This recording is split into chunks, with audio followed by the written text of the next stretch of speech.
¿Qué tal? Esto es Escena Internacional, podcast producido por Comité de Lectura con la colaboración de Rodolfo Sánchez Aizcorbe. Este es un podcast sobre política internacional que se emite 3 veces por semana. Las emisiones de los jueves, como esta, son de libre acceso, pero para acceder a todas las emisiones hay que suscribirse, bien sea en la página de Comité de Lectura o en su defecto en el enlace en la descripción de este episodio. En cuanto a la primera noticia de hoy, 7 de diciembre, la Corte Interamericana de Derechos Humanos requirió al Estado peruano no liberar a Alberto Fujimori. La resolución la firma el presidente de la Corte, Ricardo Pérez Manrique, y dice que esto es para, cito, garantizar el derecho de acceso a la justicia de las víctimas de los casos Barrios Altos y La Cantuta, y conmina nuevamente al Estado a que se abstenga de ejecutar la orden del Tribunal Constitucional en donde se ordenó la inmediata libertad de Alberto Fujimori. Ello, sigo con la cita, hasta tanto la Corte cuente con todos los elementos necesarios para analizar si dicha decisión cumple con las condiciones establecidas en la resolución de la Corte del 7 de abril de 2022. La Corte se pronuncia a instancia de un pedido de los representantes de las víctimas. Volker Turk, el alto comisionado para los derechos humanos de la ONU, dijo que la orden del Tribunal Constitucional, cito, es un retroceso preocupante y que, cito nuevamente, cualquier liberación humanitaria de los responsables de graves violaciones de los derechos humanos debe estar en consonancia con el derecho internacional.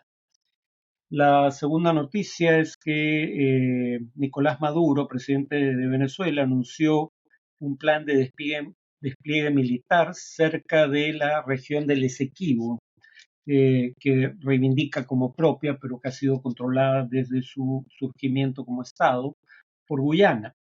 Y ha empezado a otorgar licencias para explotar recursos en la región, además de incluir la región en un mapa nacional.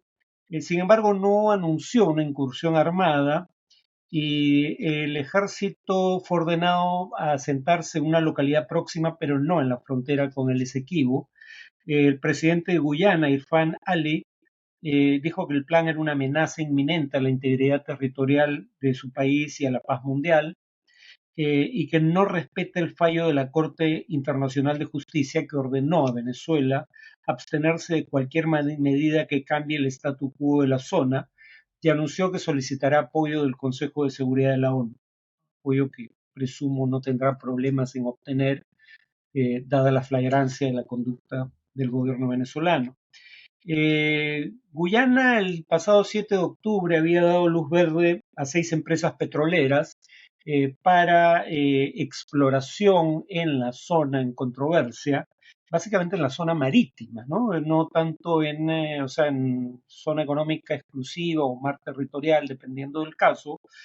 Eh, y claro, esto no solo llevó a protestas del gobierno venezolano, porque según él se trata de aguas pendientes de delimitación, sino además que en respuesta llevó a cabo un referendo en donde los votantes que participaron, vamos a hablar de esto en otra ocasión, en la sección de análisis, rechazaron tanto la jurisdicción de la Corte Internacional de Justicia como, por otro lado, respaldaron la creación de un eventual nuevo Estado de Venezuela, o sea, un Estado más dentro de la Unión Venezolana. Finalmente, Israel intensificó los ataques en el sur de Gaza tras el inicio de una nueva fase de su ofensiva. Las tropas israelíes rodearon la ciudad de Han Yunis en el sur de la franja de Gaza, y aunque siguen muriendo en gran proporción civiles, y la ONU alega que no hay lugar seguro para ellos, los bombardeos han continuado. El Ministerio de Sanidad de Gaza dijo que el hospital Kamal Adwan, el último en servicio en el norte del territorio, finalmente dejó de funcionar por falta de combustible que Israel no permite ingresar a la franja de Gaza. Y según el gobierno de Gaza, obviamente encabezado por Hamas, pero como vamos a ver en un podcast ulterior, su información suele ser corroborada tiempo después por la de Naciones Unidas y en ocasiones incluso por cifras del gobierno israelí. Según el gobierno de Hamas en Gaza, repito, han muerto ya más de 16.200 personas y unas 7.000 se encuentran bajo los escombros. Y recién van 2 meses del inicio de las acciones israelíes. De esos más de 16.200 muertos verificados, porque lo más probable es que todas las personas que están bajo los escombros también hayan muerto, más de 7.000 son niños y cerca de 5.000 son mujeres, es decir, no combatientes. Eh, Israel, sin embargo, no responde a peticiones para autorizar la presencia de observadores de derechos humanos planteadas por el Alto Comisionado de Naciones Unidas para los Derechos Humanos, Volker Turk. Estados Unidos, por su parte, ha prohibido la entrada de colonos radicales a territorio norteamericano cuando sean responsables de ataques violentos contra civiles palestinos en Cisjordania. Según el secretario de Estado de los Estados Unidos, Anthony Blinken, cito, hemos subrayado al gobierno israelí la necesidad de que rindan cuentas los colonos radicales que hayan cometido ataques violentos contra los palestinos en Cisjordania. Pero como el gobierno israelí sigue incentivando estos ataques, como por ejemplo constata el presidente Macron de Francia, Estados Unidos adopta esta decisión después de haber, digamos, advertido de esto a Israel el 25 de octubre, el propio Biden cuando dijo tienen que rendir cuentas y parar ya respecto a esos colonos. En cuanto al tema de análisis, voy a continuar con el tema de la transición política en la Argentina. En la ocasión anterior, en el podcast anterior, decía que había algunos elementos positivos dentro de lo que en general es un panorama asiago para la economía argentina bajo un nuevo gobierno, y hubieran sido los mismos independientemente de quién ganara, porque no tienen que ver con las políticas gubernamentales.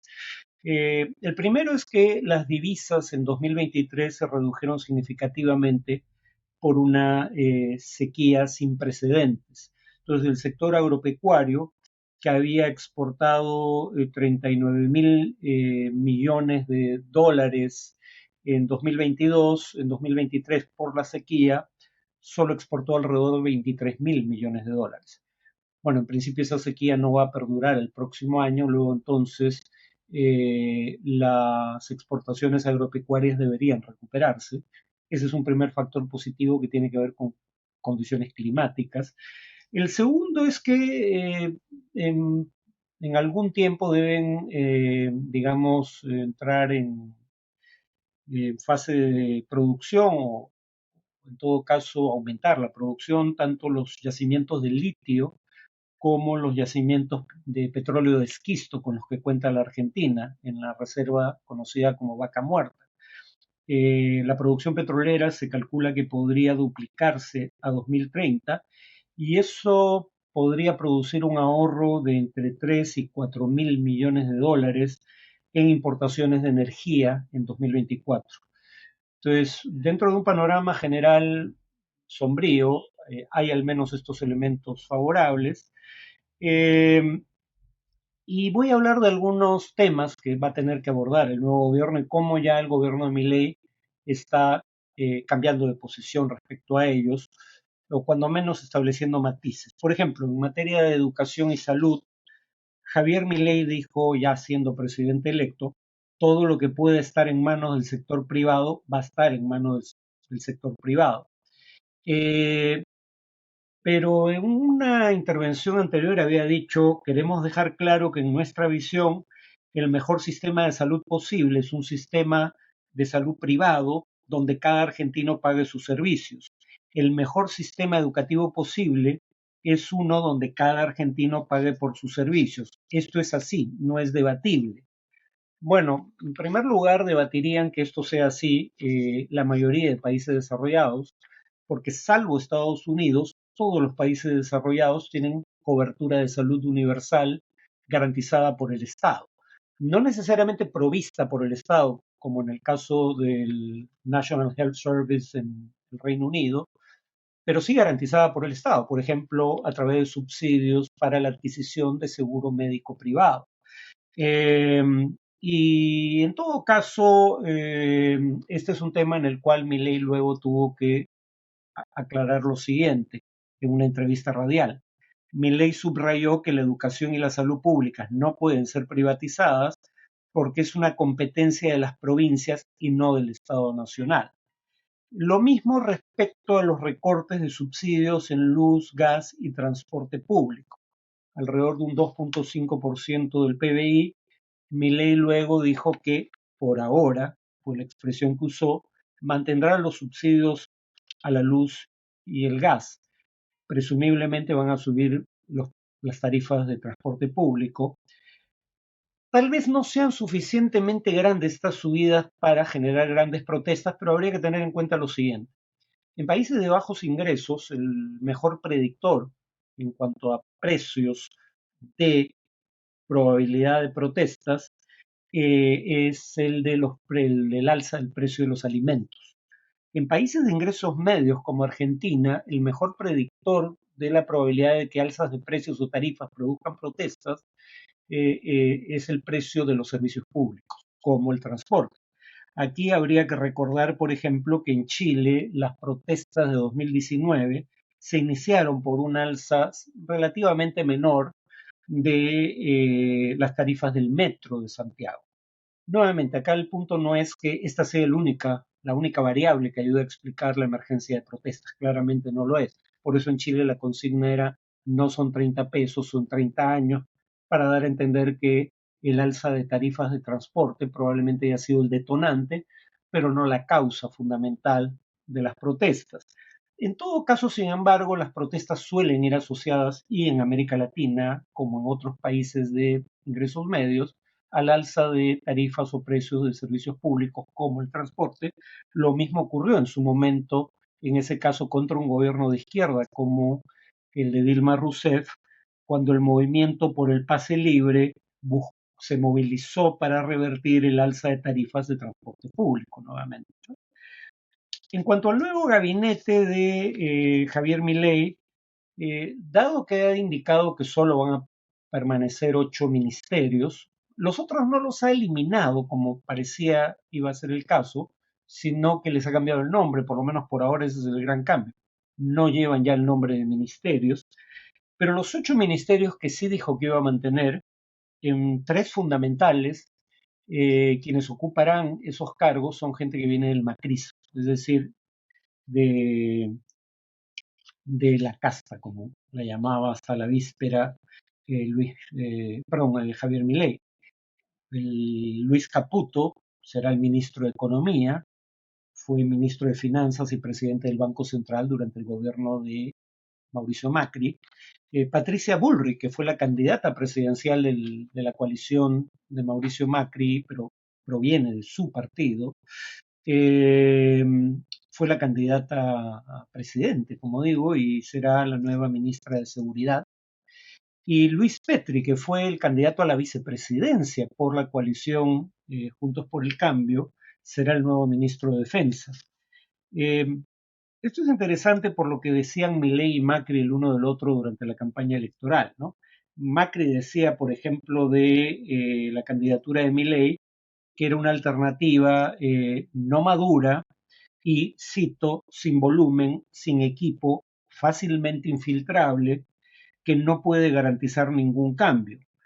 ¿Cómo alguien puede prometer el cambio con 0 gobernadores y con 20% de los diputados? Es decir, igual que en el Perú, no tiene el mínimo necesario, un tercio, para evitar, por ejemplo, una vacancia tras un juicio político contra el presidente. Eh, Algunos dirían, bueno, fácilmente infiltrable, decían Macri, algunos dirían que fue él quien infiltró, dada la presencia prominente de miembros de su coalición en el nuevo gabinete. Milei, por otro lado, había dicho que no se pueden cambiar las cosas con los mismos de siempre, y ahora los mismos de siempre son parte de su coalición.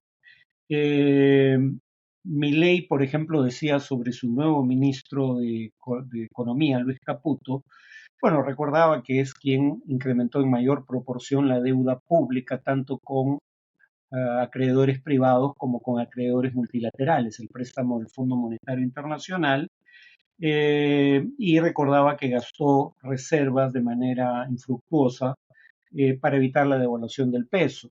Entonces Milei decía de Caputo lo siguiente: Caputo se fumó 15.000 millones de dólares irresponsablemente e ineficientemente.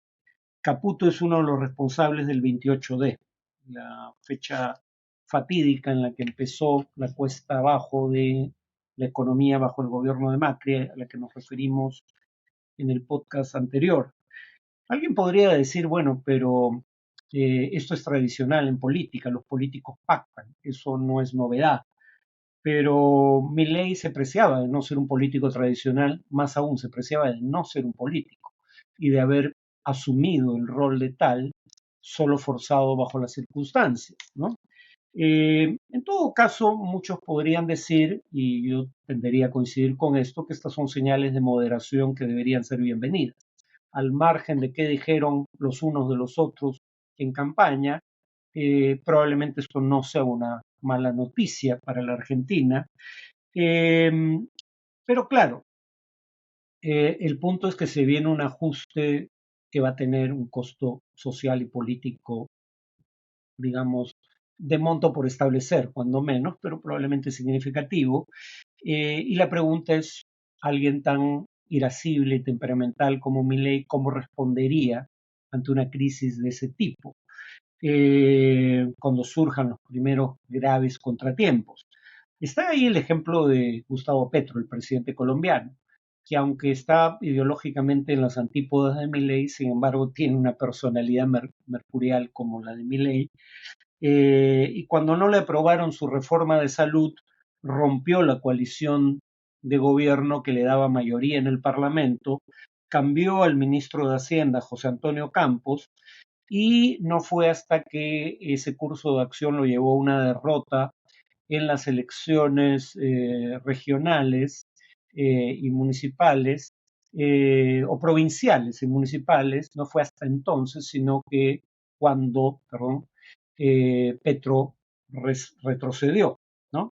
Habría que ver cómo reacciona Milei cuando enfrente problemas. Eh,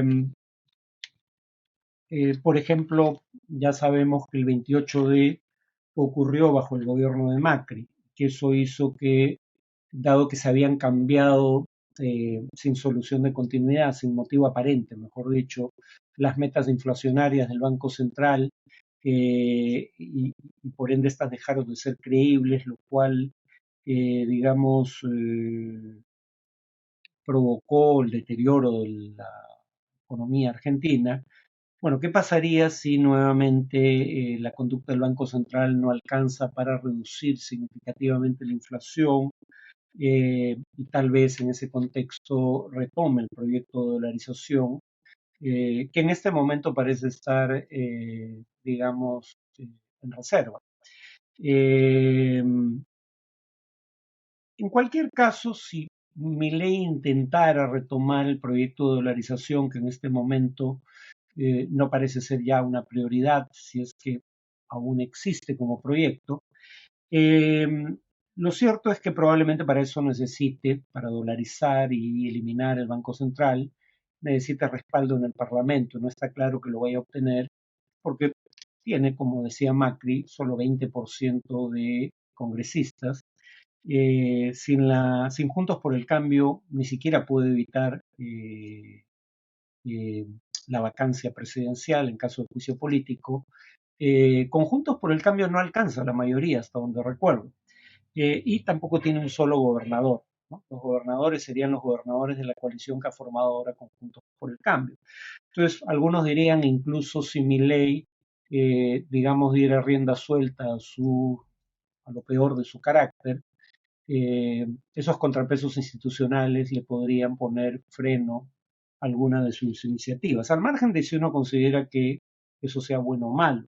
Pero Andrés Malamud, un brillante analista político argentino, veía reflejado en el futuro de la Argentina la experiencia pasada del Perú, y recordaba que en el Perú cada vez que presidente y Congreso, tienen mayoría del Congreso obviamente, tienen posiciones encontradas, o el presidente cierra o intenta cerrar el Congreso, o el Congreso destituye al presidente y no descarta del todo la posibilidad de que eso ocurra en la Argentina. Es muy temprano para hacer ese tipo de pronósticos tremendistas, simplemente hay que considerarlo como una posibilidad y repito, Milei no tiene el tercio necesario para evitar un juicio político que lleve a su destitución como presidente.